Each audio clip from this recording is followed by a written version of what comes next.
ভাৰত আৰু আমেৰিকাই বন্ধু হিচাপে সমস্যাসমূহ সমাধান কৰিব। সন্ত্ৰাসবাদৰ বিৰুদ্ধে লগতে প্ৰতিৰক্ষা দুয়োখন দেশ শক্তি আৰু S-400 মিছাইলৰ প্ৰতিৰক্ষা ব্যৱস্থা আদিৰ ক্ষেত্ৰত ভাৰত আৰু আমেৰিকাই বন্ধু ৰাষ্ট্ৰ হিচাপে কাম কৰিব বুলি প্ৰকাশ কৰে। ভাৰতৰ বৈদেশিক মন্ত্ৰী এছ জয়শংকৰ আৰু আমেৰিকাৰ ৰাজ্যিক সচিব মাইকেল পম্পেঅ'ৰ মাজত আলোচনা অনুষ্ঠিত হয়। দুয়োখন দেশৰ নেতাই ভাৰতে ৰাছিয়াৰ সৈতে কৰা 5টা S-400 মিছাইলৰ প্ৰতিৰক্ষা ব্যৱস্থাৰ ক্ষেত্ৰত আলোচনা কৰে, যি চুক্তি আমেৰিকাই বাতিল কৰিব বিচাৰে। জয়শংকৰে পম্পেঅ'ক স্পষ্টভাৱে প্ৰকাশ কৰে, মোদী চৰকাৰে দেশৰ স্বাৰ্থত সিদ্ধান্ত গ্ৰহণ কৰিব। ভাৰতৰ বৈদেশিক মন্ত্ৰী এছ জয়শংকৰ আৰু আমেৰিকাৰ ৰাজ্যিক সচিব পম্পেঅ'ৰ মাজত S-400 মিছাইলত আলোচনা হয়। মোদী চৰকাৰৰ দ্বিতীয়টো কাৰ্যকালৰ শপত গ্ৰহণৰ পাছত প্ৰথমবাৰৰ বাবে দুয়োখন দেশৰ মাজত আলোচনা কৰা হ'ব।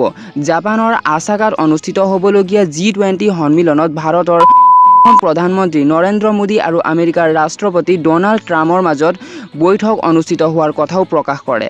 জয়শংকৰ আৰু পম্পেঅ'ৰ মাজত হোৱা আলোচনাৰ পিছত পম্পেঅ'ই সংবাদ মাধ্যমৰ আগত প্ৰকাশ কৰে যে দুয়োখন দেশৰ মাজত হোৱা দ্বিপাক্ষিক চুক্তিৰ সন্দৰ্ভত আলোচনা হৈছে।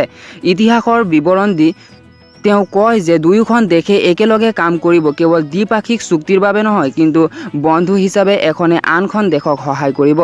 লগতে কয় যে ভাৰত আমেৰিকাৰ সম্পৰ্কই এটা নতুন দিশ লাভ কৰিছে। দুয়োখন দেশে প্ৰতিৰক্ষাকে ধৰি শক্তি আৰু মহাকাশৰ কাম কৰি আছে বুলিও প্ৰকাশ কৰে। S-400ৰ সম্পৰ্কত পম্পেঅ'ই কয় যে এই বিষয়ত আলোচনা কৰা হৈছে জয়শংকৰৰ লগত। আমি দুয়োখন দেশ বন্ধু আৰু আমি একেলগে কাম কৰিম বুলি প্ৰকাশ কৰে।